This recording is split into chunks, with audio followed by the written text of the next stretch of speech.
Sweet. Dude, we're live right now. Guys, we're here. Hey, Yeah. how's it going? How's it going, guys? I love the background. The background looks sick. Thank you very much. This is courtesy of my father. We're in his house right now, so we moved some of his movie props in. I got a Terminator head right here peeking out from behind the Yeah. couch. I could see that. Yeah, that is so cool. And I see like you guys are a big like arcade gamer. Yep, got some arcade games back there, and then above them is a pulse rifle and a chess piece from the Colonial Marines and Aliens. Ah, that is sick, man. Yeah, I'm a big arcade person as well. I'm very old school. I used to play like a NBA Jam back in the day. Oh yeah, absolutely. Those those were fun. But guys, thank you so much for coming on. I really appreciate you for coming on to like hang out with us.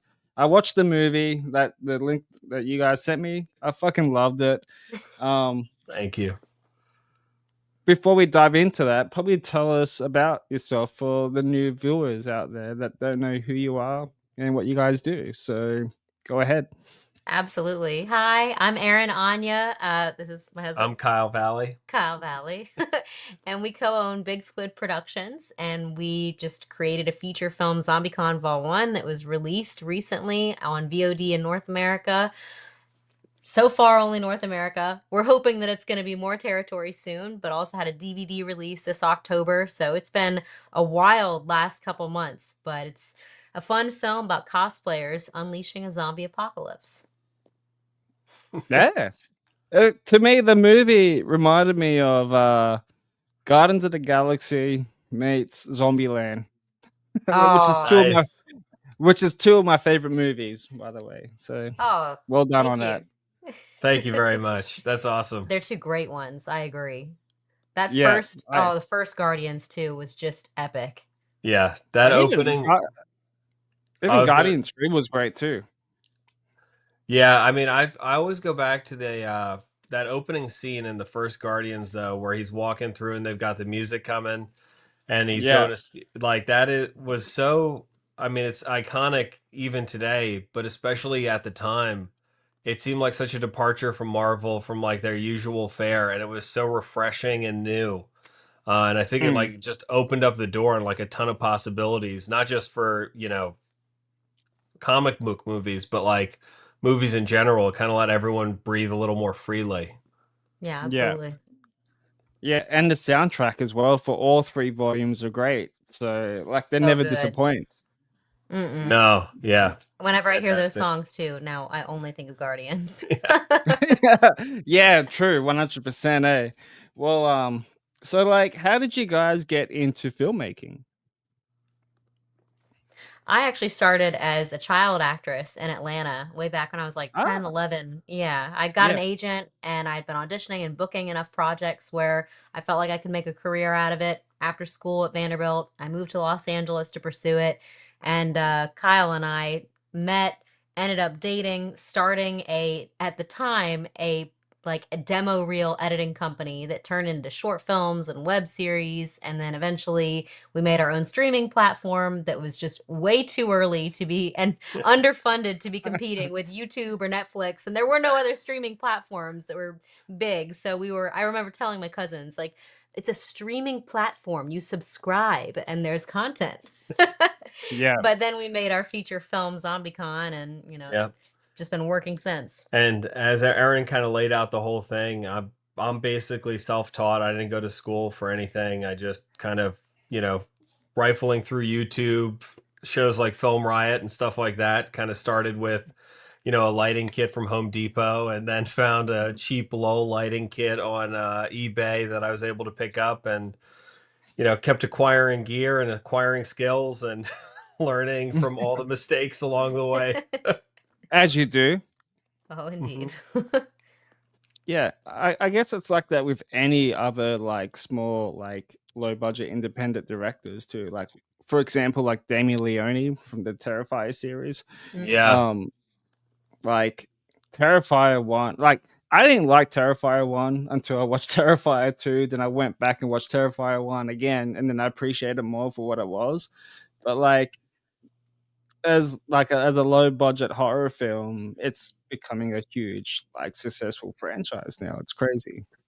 Oh, it's amazing to see, and I mean the success they've had. Especially like you, well, my brother works for Universal Studios in Orlando, so Yeah. to see like Terrifier stuff like all throughout the park for Halloween Horror Nights and stuff, which is like kind of the mecca of horror movies. I feel like if you make it to Halloween Horror Nights, your franchise does, you've kind of hit the top echelon of what's possible. Yeah. Yeah, 100%. And like I'm actually looking forward to Terrifier 4. I think that comes out next year, I think. Is it next year? Nice. Because I think I so. think it comes out Not next year. sure. Because I thought it was actually going to come out this year, but I'm pretty sure it's like next year or something like that. But like, how did you guys like come up with the script writing for this movie? So the script for this movie came together in a kind of twofold way, where we started with the idea of wanting to do a feature film, like Erin touched on briefly previously, and Yeah, from there we knew it was going to be low budget. I'm a huge zombie fan, a huge Romero fan, like Night of the Living Dead, and I was like, to me, even though it may not seem like a really easy thing to do on a low budget, I always feel like low budget and zombies are kind of synonymous, and they work really well together. So I wanted to go the zombie route. And then I was yeah, actually visiting my brother down in Orlando, and he is a huge movie prop collector, collects like, replicas, any real stuff he can get, and his house is like a museum. And I was kind of walking through one day as we were kind of toying around with ideas with like zombies and how we're going to make it unique. And I was like, oh, that's that Captain America shield on the wall. Man, that'd be really fun to kill a zombie with that. yeah, And from there, like that was like the inception point where I was like, well, who would have this? And oh, cosplayers would have this. I'm a cosplayer. I've got this kind of stuff. And oh wait, then you could use this, and then you could use that, and you could use EVA foam armor for armor, and things just kind of started falling into place yeah, after that. And also kind of from a lifelong love of like anime and pop culture, wanted to try to put those aspects into the characters, and that's kind of where they're the fact that they all love anime and stuff. It was like I've never seen that in a film where like the characters are like in love with these IPs. And so anyway, threw all that in a blender, and a couple weeks later, you get a script. let it bake. yeah, and then boom, it's out there. Yeah. We did have Nah. quite a long, I guess, baking journey though, because our post production was a 9-year marathon of Oh wow. re-edits and learning, and then COVID and trying to get distributed, and then ripping it apart, Kyle editing the entire thing all over again. Mhm. Really, just the main keyword here being learning. Yeah. But Yeah. it's been an amazing experience now to have it released and out there, and people actually watching it and getting feedback. Bless you. Excuse me. It just gets you all worked up. Yeah. I don't want to go back there. No. Spend enough time in post production. That'd be like a great horror anthology series, post production hell. Lived it. And like, yeah, I've seen like you guys have been posting like reviews from other people, and people seem to like it. Did you ever expect to have like a review like that by any chance, by releasing like your first movie, like something like that, out? I think initially, right, you kind of go into it with pie in the sky dreams, and you kind of hope that stuff like that will happen. But Yeah, as you get beat down through the post production journey, you're like, if I could just finish it, that'll be enough. And then yeah, when people start saying positive things, it's just all the more rewarding. And you keep resetting your bar for what gets you excited with each new positive Right. thing that comes in. But it's very much a just enjoy it moment by moment type of I don't know. Yeah, experience. Yeah, experience. I That'd be the right way. definitely, the very first review we got was an article, and I remember being downstairs with our baby girl, who we're new parents. And I called up into the office and I'm like, Kyle, you got to get down here. There's an article about ZombieCon. He comes running down. Wait. I'm like, do you want to read it to you? No, read it out loud. I want to listen to it. And then we Yeah. started a tradition where basically every review, like I'll call him if he's in another room or whatever and be like, all right, we got another one. Like, come on, let's listen to it. So it's been exciting. It's been definitely like a pinch me for sure. Yeah, that just like the name ZombieCon, like almost sounds like a friggin' metal festival for some reason. I don't know. I don't know why. I just thought of that just then. like ZombieCon could just be like a zombie like heavy metal festival, just like Yeah. zombie No. metal or something like that.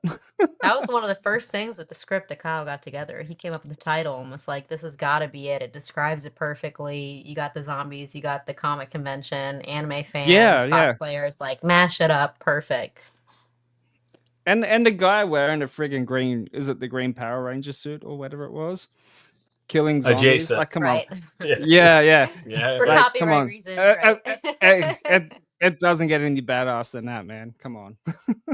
Thank you very much. Yeah, that was getting to do that. Like, I made all the foam armor for the movie, so like Yeah. his shoulder pads, which were kind of like my reinterpretation. Again, we're adjacent to the characters, trying not to like be complete one-offs, just for copyright reasons, and trying to make sure we kind of put our own spin on it. Yeah. But those shoulder pads were very much inspired, obviously, by the Green Ranger shoulder pads, but also by Saiyan armor from like DBZ, and trying to mash the two things together. Yeah. No, I thought that was really, really, really good. So, like, how did you guys come up with like the cast? Like, how did you like get all your cast members in together? Was it like somebody that you had in mind, or were you just searching through, like just looking for people that you think that might be the perfect role for the movie? So for this cast, like Erin was saying, we'd worked on short films and web series, and basically everyone in the main cast we'd worked with on either Okay. the short films or web series. So when we're going through the writing process, I knew who I wanted to be the four titular characters. Mm. I married one of them, so that was easy. Team Great effort. casting. Great casting. Yeah. And then Punky, who played by Punky Johnson, she was my first roommate out in LA, and so we had been working on stuff, and I couldn't think, like, she is in my mind like one of the most bad, like kind of your I don't know, like the oh my god, Vasquez. I'm like blanking on the name. Thank you. She's like, in my mind, she's like the Vasquez character in all of my scripts, like the badass person who's just gonna come in, take no shit from anyone, and just like lay the law down. So she was an obvious choice. And then Christian Casillas, who plays Javier, funnily enough, was like the second person in LA who I met and spent a lot of time with at an acting class. And he just has that, like, he's like one of those people who's always like ripped. Perpetually ripped. Yeah. I'm like, you could catch him like on like Thanksgiving or the day after Christmas, and he would still have 6-pack, like no problem. It's so frustrating. It's so, like, I have no idea. It's good genetics. Yeah. So he was definitely going to be one of the Rockets and our Javier, big kind of goofball, but also fit, right? And then for Rocket, that was played by Manny Luke. Manny was actually, when we were doing these web series, he came on to our production company as an intern. And then quickly he became a partner in the production company, and we had just been working together ever since. And I had initially written that, and I had a pie in the sky dream of being like, well, maybe I could play that character. But with directing and all the other stuff, I'm like, there's no way this movie will get made. I need to be behind the scenes. And I was like, Manny, this could be you. It's time for your acting debut. You're going to be the star of the feature film. And time to get your name out there now. Yeah, that's sick, dude. So that was his first role, and I think he did a fantastic job. I mean, insane. The indie film low budget indie film production, right? You're not afforded the luxuries of your private trailer and beautiful private catered acting lunches. Coach and no.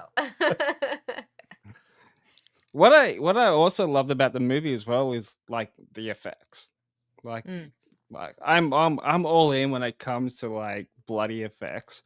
and like how real you can make it and stuff like that. But like this, like it was like amazing. Like every kill that when I was watching the movie was just like That's awesome. Thank I'm you. one of those people when I'm watching a horror movie and then you just see like a very creative kill and it just looks so fucking real. You just like it's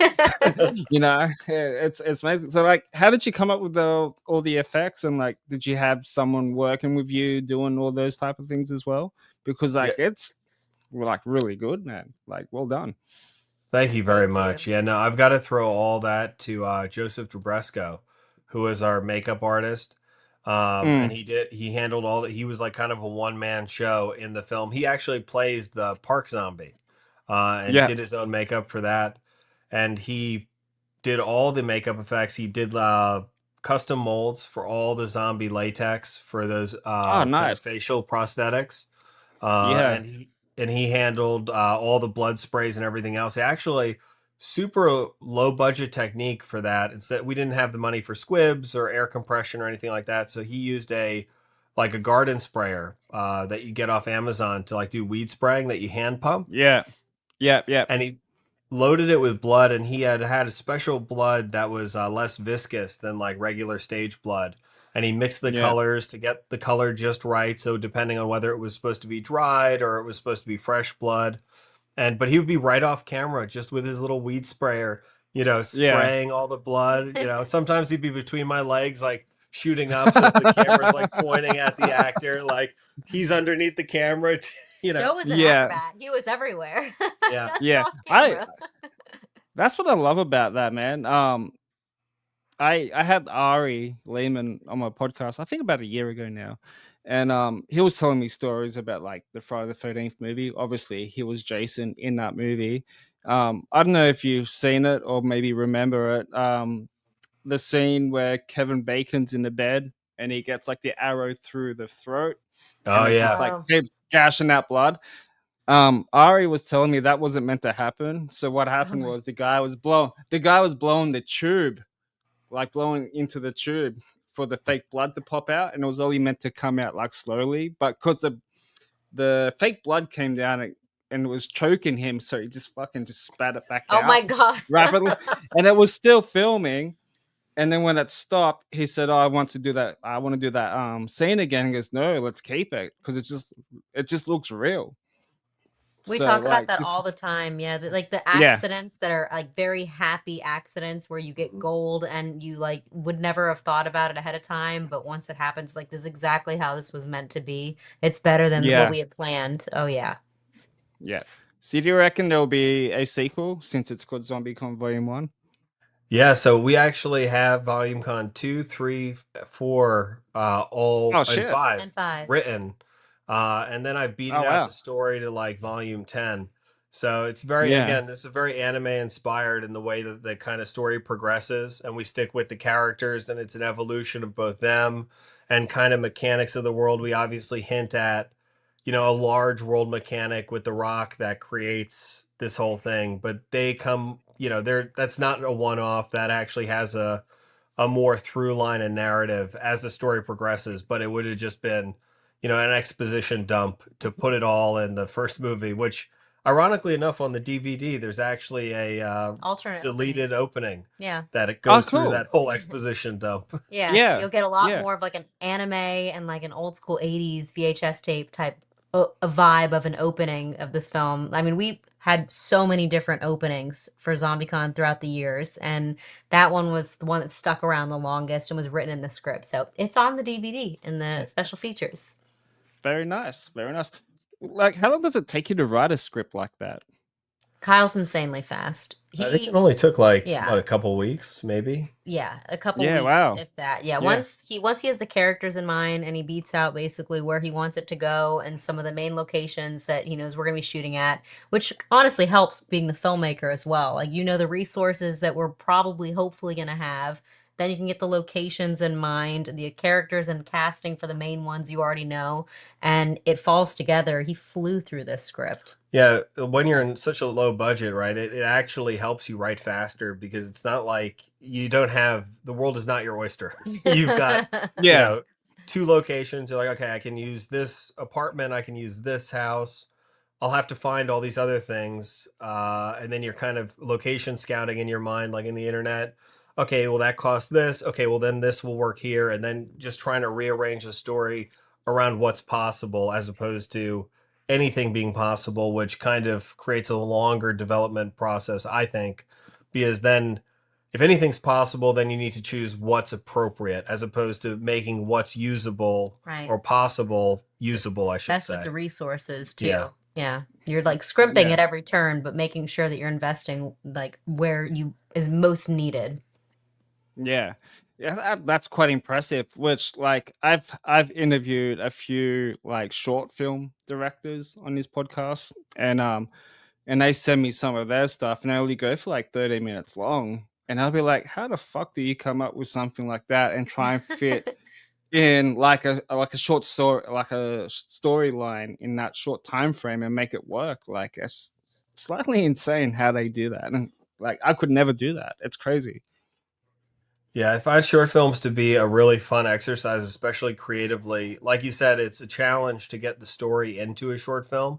But I Mm, think from a technical standpoint, it gives you the flexibility to experiment and to have fun with yeah. it because I find post production, obviously, like we talked about, 9 years in post production to be the longest part. And starting with short films, I never anticipated how much longer it would be on a feature film. Now, of course, like I said, self taught, so a lot of mistakes were made, and just learning from those. And that obviously, every time you go through a film and you make a mistake, it's an Mm, arduous process to rip it apart again and then rebuild it. And on a 2 hour movie or close to 2 hour movie, the QC process or the quality control process is really hellish, right? A short film, 10, 15-minute long short film, you can watch it back, in 2 hours a couple times and you're good to go.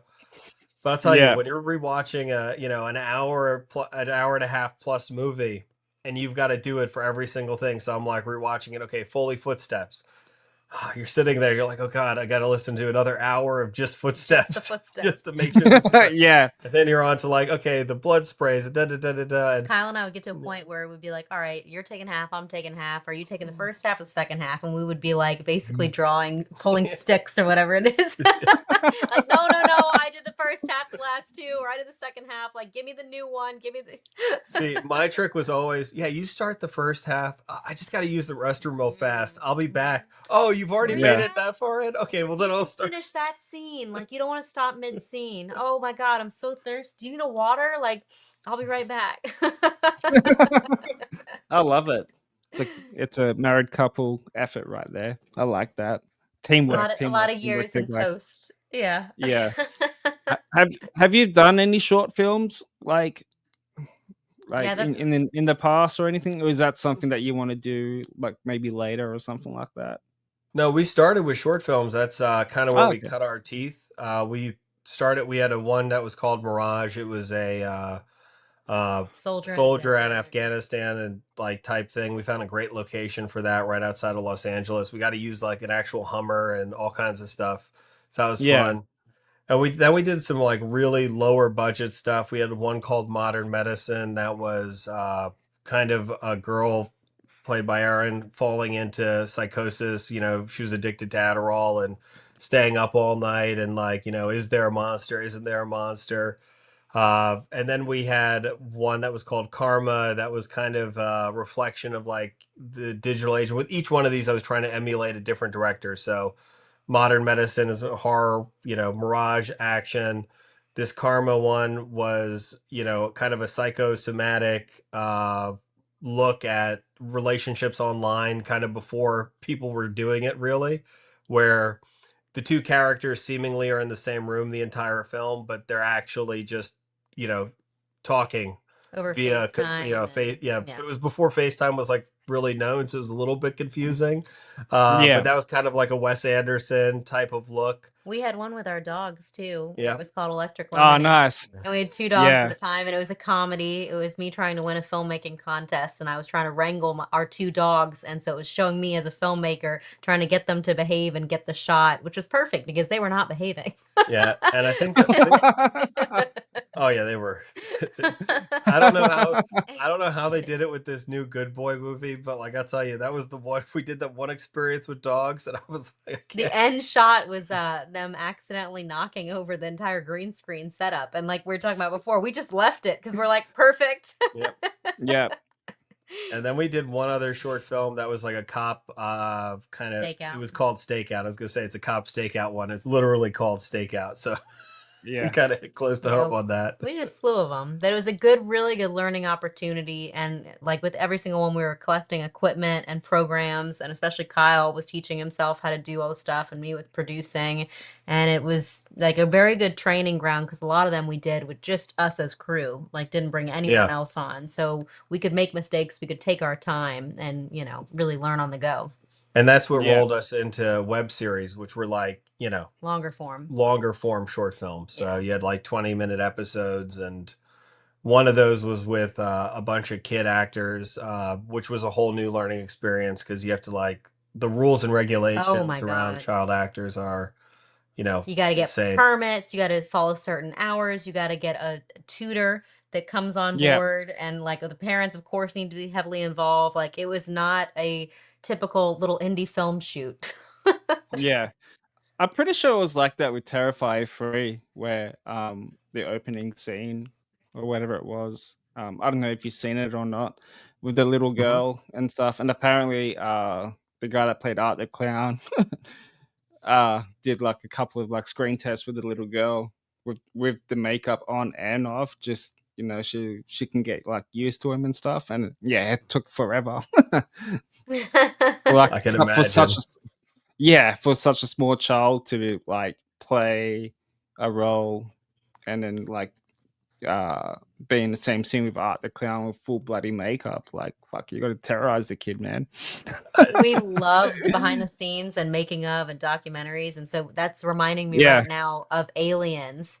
And what's the little girl's name in it? Newt. Newt. And the actress who played her, and James Cameron's talking about it, and he's like, yeah, we were kind of worried, we took her aside, we were discussing, like, this is not real, and she's like, it's a guy in a puppet suit. It's a Like, guy in a I'm rubber and suit. it's a guy in a Mm, rubber suit. Like, I Yeah, got this. yeah, Like, yeah. she was totally not traumatized at all.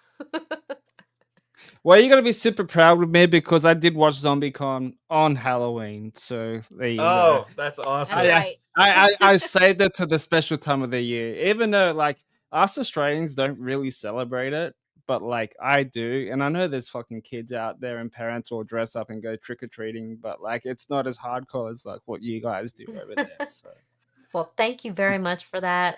We were hoping that it would be kind of the perfect Halloween watch between, the zombies and the cosplay aspect, but it means a lot that you saved it for Halloween too. I don't worry. I'll fucking spread it around at work, man. I'll make them watch it, even if they don't. Even if they're not into freaking watching horror movies. Like I'm the only guy that would watch horror movies at my work, and everybody be like, "How could you watch that?" I'm like, "Cause I can." Because it makes me feel relaxed just watching a horror movie. I've been watching horror movies since I was like 13, 14 years old, for God's sake, and I'm nearly 39 years old now. So like, it's my comfort movie. But I like, totally hear you there. I yeah. as well, I change my pitch depending on who I'm talking to. So if like they're like immediate like, "Oh no, I don't like horror films." I'm like, "Don't worry. Like there's barely any blood. It's Yeah. mostly about the cosplayers. There's a little bit of like Oh yeah, zombie barely action." blood. They're like, especially when people say, "Oh, I've got, like a 12-year-old. Like, can I watch it with them?" Yeah. I think they'll be fine. What movies have they seen before that have some arduous amount of blood? Well, before we hit that record button, you were saying to me that uh, Nightmare Before Christmas, a horror movie, a Halloween movie, or a Christmas movie, and I said both, which is kind of true though. Like you can Yeah. watch it in Yeah. both. Like I watch it on Christmas Eve anyway, but like, no, I totally agree. I find that any horror movie that has snow in it, it's a Christmas movie, and I don't care. I like it. for Yeah. for The example, like Shining. The Shining, yeah. Well, Batman Returns is a Christmas movie. I There you guess go. Eyes Wide Shut. That's around Christmas That time. is a Christmas. That literally. Technically, yeah, that takes place And at Christmas. the last movie I watched in theaters was Black Phone 2, which I absolutely loved, and that was based in the snow. And I said this to a friend of mine, to one of my followers, and then I'm just like, Black Phone 2 is definitely a fucking Christmas movie because it's got fucking snow.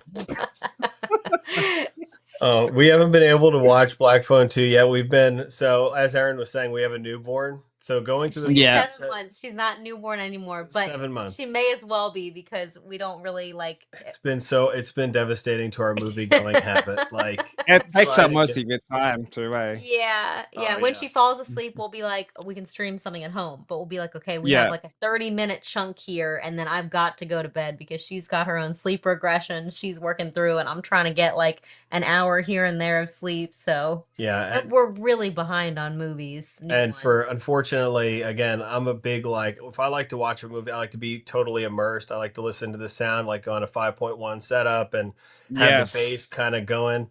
Yeah. And that's been completely cut by her because there's no more bass. It's like everything's got subtitles, and like we're keeping the volume really He'll pull low. his iPad into bed, Yeah. like if we're already asleep. Just put the covers headphones on, still the same. headphones. Yeah. If you have good, if you have a really good pair of headphones and stuff like that, then you're all set. Yeah. Yes, I've been reduced to using headphones mostly. Yeah. But yeah, it's been obviously a joy having her. So Amazing. I wouldn't obviously give it up, but Amazing. it's been great. Well, speaking of horror movies, like since we're almost at the end of like 2025, and there's some new horror movies are coming out very, very soon. Is there any horror movies that you have high expectations for coming up? I think that a lot of them that just so again, like I was saying, we haven't really been able to get to the theater really in the last 7 months. But I would say that in terms of things that are kind of coming out to VOD, I'm very excited for Black Phone 2. Like that's something that I've been kind of looking forward to. And bring her back as yeah. the sequel, or not the That's- sequel, but that the is follow-up to. Great movie. Great awesome. movie. I can't wait You'll to see love it. it. They did an incredible job with Talk to Me, the twins. So I'm all for, and indie films, especially horror. Like we'd love to give anyone a shot, and it's incredible what they were able to do. I thought Talk to Me too was like such a cinematically pleasing film from like a visual perspective. Like the way that it was shot, it had a great kind of. It wasn't, you know how like a lot of movies shot digitally, like kind of over color correct them to make them a little bit too shiny. It's like the blacks are a little too saturated. I thought they ran a really good line of color correcting the film and shooting it in such a way that it was like it had that kind of polished look while still having a little bit of that kind of like 80s aesthetic where it was like real. Yeah. So it kind of balanced those two things really well, which I thought was like awesome. And my favorite shot in that movie is right when they first grab the hand and they flip the camera, like almost 360, and it's kind of like submerging you into that other world. And I just thought that was like a really, really cool shot. Yeah. Well, I believe that was directed by two brothers from Adelaide, Australia. That's so right. It's a Your neck of the very, woods. very Australian horror is like very it's like very underrated. Yeah, like there is absolutely. there is like a lot of good Australian horror. Like I haven't really watched much apart from maybe like Wolf Creek or like Talk to Me and Bring It Back and stuff like that. But you have to like really have to Google search them and stuff like that. And there's like heaps. I think the Babadook was Australian too. I could be wrong, but yeah. Is that the movie? So I'm thinking of one specifically that I know was Australian, and I can't remember the name, but the concept was like, it was, you know, people coming. It was like set in colonial times, and there was a very vivid. I think it's Nightmare or something was what it was called. I know what you're describing. Yeah, the woman. Yeah, there was a very vivid. You know, I don't want to.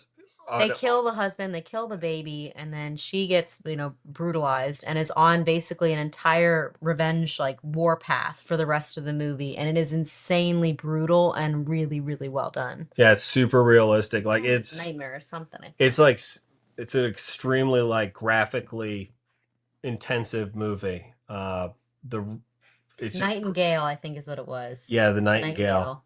Yeah, but I think that was Australian as well. Yeah. Yeah. I'll It was type that good. in because is that Nightingale?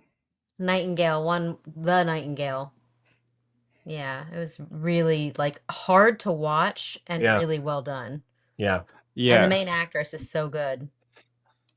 Nice. I put that on my list already. So like, I'm a movie guy more than a TV show person because with TV series for me, um I don't know, they kind of just die off like after like what maybe the first 5 episodes. It was like that with the Ed Gein series that's on Netflix. I've Um heard about that. I haven't seen it yet, but I heard that the reviews seem to be a little mixed on that. I wasn't sure. yeah, after the 5th episode, I'm just like, no, I just can't watch it anymore. I kind of just no interest at all and stuff like that. Although I have been watching the Pennywise TV series that's on HBO Max. Right, that's Welcome to Derry. Yeah, so I'm just waiting for episode 3 to drop. I think it comes out today because I think it comes the 4th on your end, and then it'll be like the 5th for me, I believe. Do you prefer the original It or the remake? See, I started off with the remake. Okay. I do that with other movies as well. I don't know why I do that. Like Texas Chainsaw Massacre. My brother bought that movie for me because he's a little older than me, and at the time I was like, I don't know, like 14 or something, 15 or 16, and yeah, I got my brother to buy it for me, and dude, that movie fucking freaked me out. I can Oh, believe it. oh Yeah. my God, yeah. Dude, The Leatherface is say like all time one of the best all time horror slasher That and villains. Saw were so grotesque and scary to me growing up. Saw was Mhm. genius. I thought that was such a brilliant movie. Like how um two directors that they met each other in film school, decided to make a sort of like a psychological horror movie, and I thought that was great. I thought that was Yeah, like Oh yeah. beautiful, well it was done. brilliant. It was. Yeah, It's so creepy. I would say The Hills Have Eyes is up there as well. That was creepy growing up. Yeah. And I again could throw back to what you said earlier with The Shining, which again kind of goes back to that psychological horror. Obviously, it's not like as much, slasher blood splatter. Obviously, it does have its fair bit of blood, especially with the elevator, but The Shining is really a kind of a mental, kind Yeah, of more mental, cerebral experience, kind of like Eyes Wide yeah, Shut. You yeah. know, yeah, yeah. I remember watching Hills Have Eyes when I was like, I don't know, 15. My dad bought it on DVD, so I sat down on the couch and watched it with him. Bet you slept really great that night. yeah, Well, kinda. Yeah, that movie kind of scarred me for life a bit, and that. But what was the first horror movie that got you into horror? I have this one. What Lies Beneath with Harrison Ford and Michelle Pfeiffer. It Yeah, absolutely like devastated me as a child. I wasn't supposed to watch it. My friend and I were at her older sister was watching it. We were peeking around the corner. We watched the whole thing, and like the bathtub scene with Michelle Pfeiffer and the possession, like I could not take a bath. I was like jumping into that shower for months. yeah, and I would say that for me, so if I'm going to the shower route, I'd have to, Psycho. I was one of those people who saw Psycho and then for the next 10 years would pull the shower curtain open, which and make sure there's no one behind the shower curtain, which doesn't really make sense. But in my mind, I was like protecting myself. It was terrible. But yeah, like I remember vividly it was Halloween 2 and the original It for me, which like really were horrifying and like totally got me into the genre. And for Halloween 2 specifically, it was the hot tub scene in the hospital where, he turns the heat up and then he boils like the lady alive in it, which like scarred me terribly. And then for the yeah, original it was just the entire film. I watched it on Laserdisc, so you had to get up like every 30 minutes and flip it, which yeah, you would think like would break, it would like suspend your disbelief and you'd be like, "Oh, yeah, it's okay, it's just a movie." But it actually for some reason was worse because now that you're in a dark room, you got to get up, like you're feeling like, is someone behind me? Like, what's going on? You flip it really fast, get back because you're waiting for the good guys to win as a little kid, and that yeah, movie is just like a relentless pursuit where it's like each act the stakes get higher and things get more serious, and then you think, oh yeah, the kids won, everything's great. It's like, no, Yeah. they didn't win. Nope. Psych. Well, see, like what I liked about I started watching the original It for the first time like the other day, and it was kind of like I loved it, and I thought like Tim Curry was great, like Oh yeah. as Pennywise. But now I get like how with the reboot they split it into two parts because like they tell more of a story when they were kids than with the original. It was sort of like back and forward type of thing, which Mhm. is cool too. But I actually quite like what they did with part one, how they just focus on the kid and how you see Georgie's arm get ripped off. With that scene made me jump in the cinemas because that was just like I wasn't expecting that at all. Like, um, but like part two was okay. Wouldn't say it was that great compared to the first one. My problem is with part two, it was too long. Mm. Yeah, I mean, that's the one thing that entire right. That's why it was better to split into two parts in a way, because that is such a long story uh, to kind of Well, get especially through. in the book. Yeah, yeah, the Yeah, book itself is long, and I mean, that's Stephen King. One of the things that I think is a drawback is some of his books are quite long, which I think makes it more difficult to adapt. But when they get a yeah, Stephen King book adaptation correct, like The Long Walk, I was able to watch recently on streaming, and I was like, I very much enjoyed that. I remember Night Flyer from when I was a kid. That was always a great one. Like, that was one of the most horrifying vampires I thought ever committed to film. yeah, For that one, and obviously The Shining, Ugh. which I know that he like had a big problem with Kubrick, or Kubrick had a problem with him, and they had some disagreements and whatever. Like, there's some drama there in the behind the scenes making of, but the combination of Kubrick and King, I mean, that's one of my favorite horror movies of all time. That would make a really good bar. That name, Kubrick and King. They hated each other. What did you think of Doctor Sleep? I didn't see it. I don't think I've seen that. Mm-mm. Doctor Oh, Sleep? really? Yeah, it's a sequel from The Shining. Wow. No, I haven't seen it. Add it to the watch Oh, list. really? It's actually Yeah. really good. Yeah, I think it came out a couple of years ago. Ewan McGregor plays Oh, I remember Oh seeing no, I grown-up that. have seen version. that. Yeah, no, Yeah. Yeah, I have seen that. yeah, Yeah, I know exactly. Uh, I don't know. I guess I watched it. I guess I enjoyed it. I don't. If I can't remember enough about it, so it probably didn't hit Yeah. too good for me. Like, I it was kind of think we yeah, didn't finish it. may not have. I don't know. I'll have to go back and rewatch it now though, because I can't speak yeah, intelligently about it. But I know we definitely at least watched part of it for sure. yeah. I watched that in theaters, and I actually thought that was actually pretty good. Like, I'll have to go back and give it another watch Yeah. and yeah, refresh the Who brain knows? cells. Maybe we were in the middle of one of our post-production slogs and we just Yeah. couldn't focus on a good movie at the time. yeah, Likely. yeah.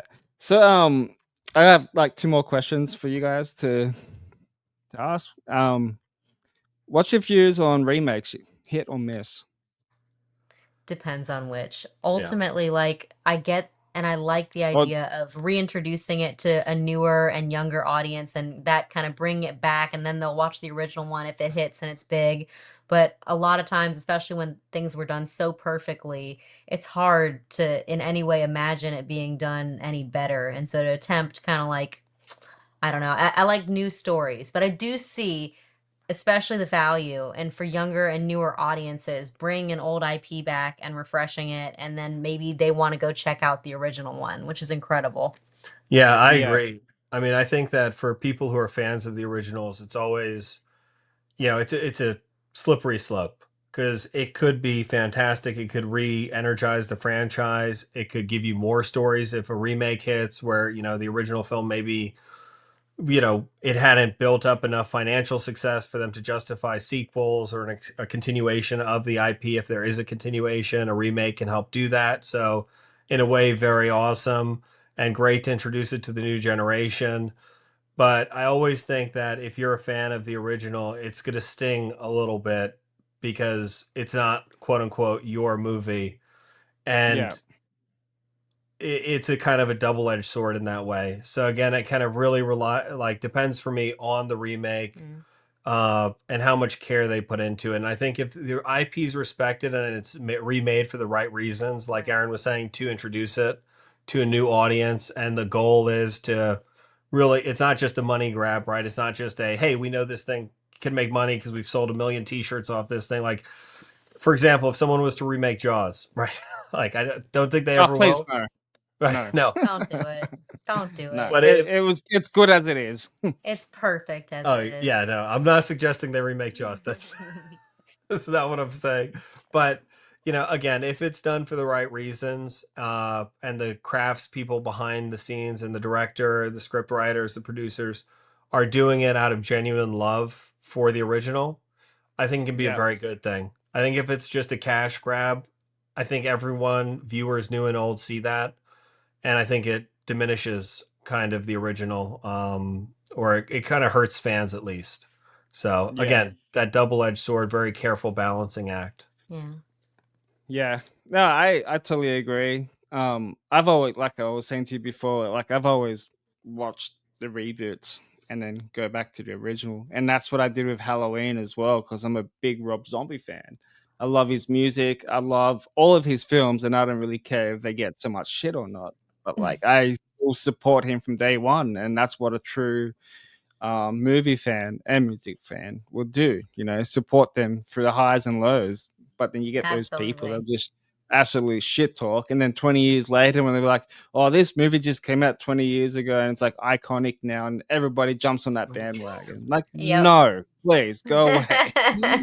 No, but like probably like one of my favorite reboots in the horror genre though would have to be like Halloween because like you get to see a complete backstory, and you know, and it's not just about Laurie and stuff like that. It's about Michael, you Yeah. know, when he's a kid and how he gone all freaking like mentally crazy and shit like that. And that's what I loved about it. And like I went back and watched the original, and the original like it was great. And to me, and I get a lot of hate for this as well. But like when there was someone posted up about Halloween, well, the first Halloween movie came out like I don't know, like 47, 50 years ago, whatever it was.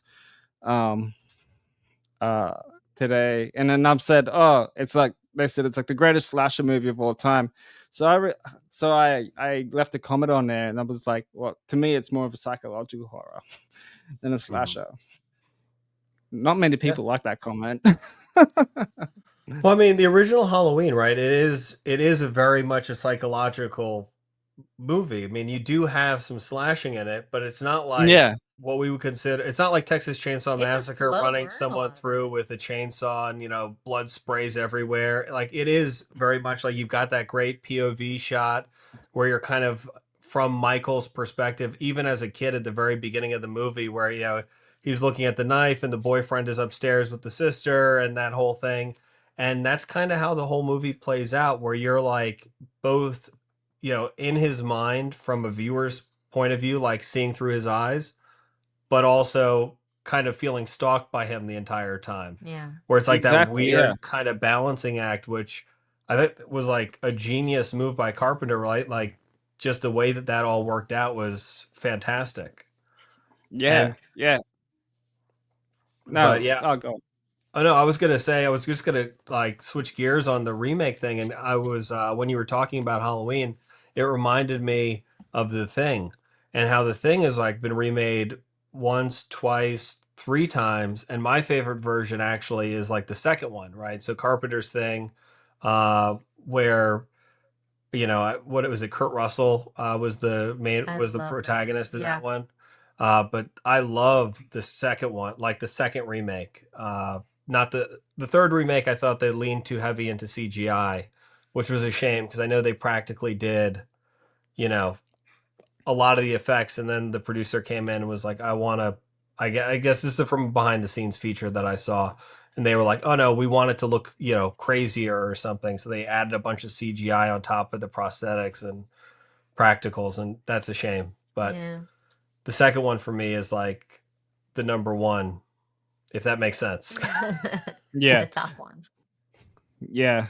But me and a mate were talking about this too, like how because we ranked all of the Halloween movies from worst to like good, and I think that episode went for nearly 2 hours or whatever it was.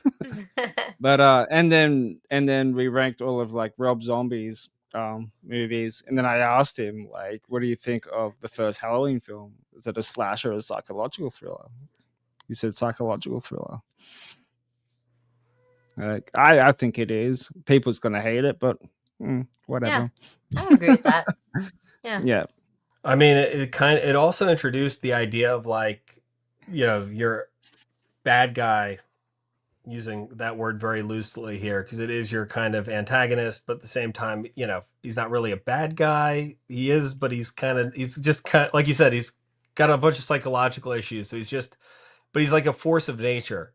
And it was yeah, like, yeah, that is mentally terrifying because he does not stop, right? And it's not like the Terminator where it's like, okay, yes, it's a machine, but you understand it's not stopping because it's, stronger, it's built of metal, right? Your bullets aren't going to work, et cetera, et cetera. This is like a guy, but he just does not stop and he's relentless. And that to me as a kid was always kind of one of the most terrifying things. And I remember that I love that scene where he comes down, he lowers himself down with the one arm. yeah, like and like that just, I don't know, is a fantastic movie. Fantastic villain. yeah, I guess villain. yeah, Yeah. yeah. True that. True, true, true. Well, my final question for you, guys, what are your top 5 horror movies? Oh. Well, I gotta say The Shining, and then you Yeah, brought up The Thing. Carpenter's The Thing for sure for Yep. me, and What Lies Beneath because it was one of the ones that originally really got me. I put Halloween on there. Even though Halloween 2 for me, like that scene in the tub is like, as a movie, I'd go with the original over the second one. But yeah, then I would say definitely I throw the original It in there, the whole thing. And another one, and I'm blanking on the name. It's with Chris Hemsworth, I think. Cabin in the Woods. Oh, Cabin in the Woods is I good. put Cabin oh, in the that's a Woods up great there. movie. That's That one, really I really good. enjoy that one. Yes, That's really yeah, good. And I And I would think also say Evil Dead is Evil Dead, definitely up there. fantastic. yeah. I know we The could reboot argue or the similarly. original? The reboot wasn't bad, right? That was a time where it seemed like they got it right, but I would always I go loved back it. to the original. I'd go Yeah, back true. just Well, for Yeah, like what is like the top 5. Like I'm not, right. I'll go with the yeah, original for this, but I thought the reboot was really good. So yeah. I was watching the behind the scenes footage of that because I got it on Blu-ray, and the director was saying that like he didn't want to do like another male version of Ash, so he picked a female to do like something like that, and I thought that was clever.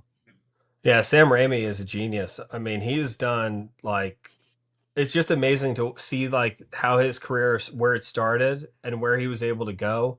And I don't think a lot of Mm, people, at least nowadays, realize that like he basically was heavily involved in giving birth to, we were talking about Guardians of the Galaxy earlier. He gave birth to like the superhero genre. I mean, Sam Raimi's Spider-Man Oh, is one yeah, of the right up there with Iron best. Man. Oh yeah. Iron Man and Spider-Man, so Feige and Raimi. No, it's John Favreau, right? Favreau, not Did the Feige. first Iron Man. So, That's what like, I meant. again, another guy who started in independent cinema, and created basically this genre. Yeah, So, yeah. yeah. incredible.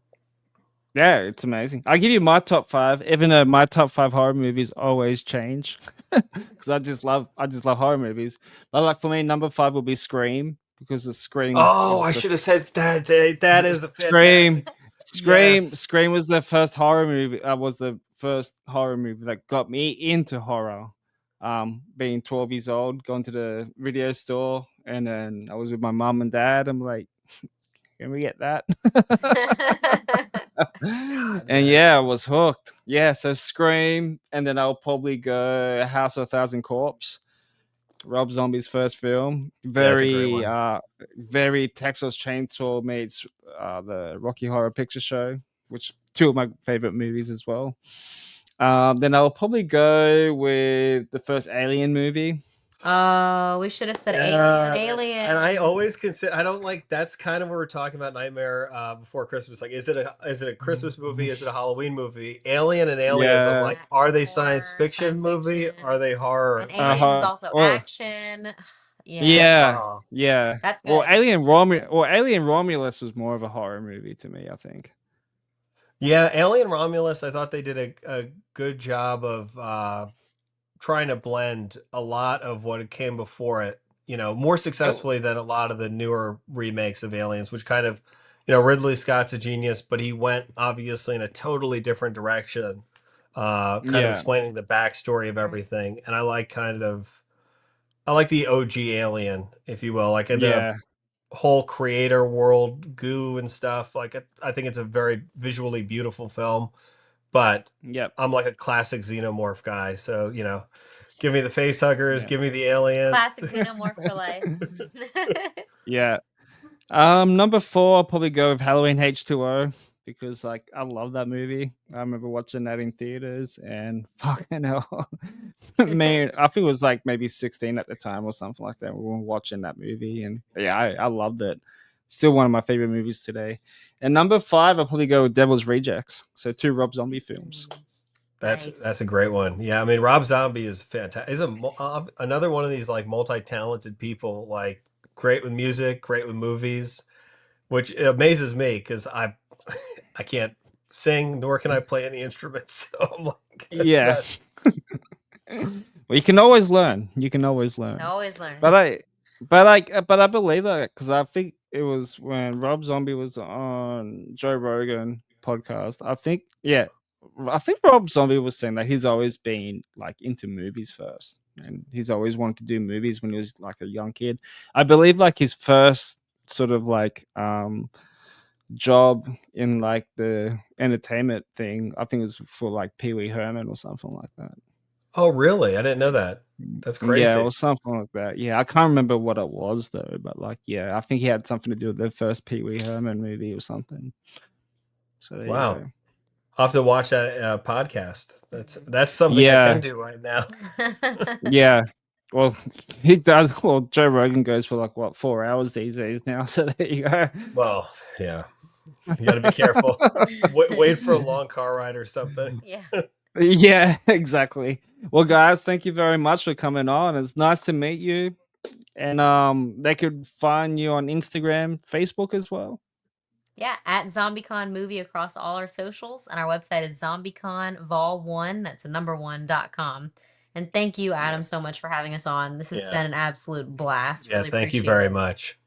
No, thanks for reaching out to me, man. Like I'm always down to chat to new people, man, and build new friendships, man. So it's been an honor. Really enjoyed it. Everybody can buy the Blu-ray now too, correct? On your It's out online on store. DVD, hopefully Blu-ray sometime soon, but it's out on DVD on Amazon Prime. I think currently it's also only North America, but you got some Yeah, friends in North America, maybe they can ship it to you. I don't know. I am not a part of it. yeah. I'm just saying. VPN. Yeah, that is true. That's what I have as well. Yeah, and maybe a 4K release. That'd be great too. That would be great. Not asking for much, but I'm just saying there. Hey, you never know. You never know. Don't worry. I'll set up a GoFundMe page, like get like a 4K release for you guys. So, yeah. Perfect. Fine with Nah. me. Well, yeah. Well, guys, thank you for watching. Don't forget to hit that like and subscribe button. That will mean a lot. And don't forget to follow these dudes and girl on all social medias. And go check out the movie. It's quite fun. If you like Guardians of the Galaxy meets Dawn of the Dead meets Zombieland, you'll love this movie. Perfect description. Thanks Thank you so again. much. Thank you. No worries, guys. If you guys want to hang around for a little bit, it's my pleasure. If you want to hang out for a bit longer, but I gotta guys, go feed the baby. Oh, I'm like hearing our little daughter downstairs. okay. Well, guys, see you all next time. Peace out, everyone.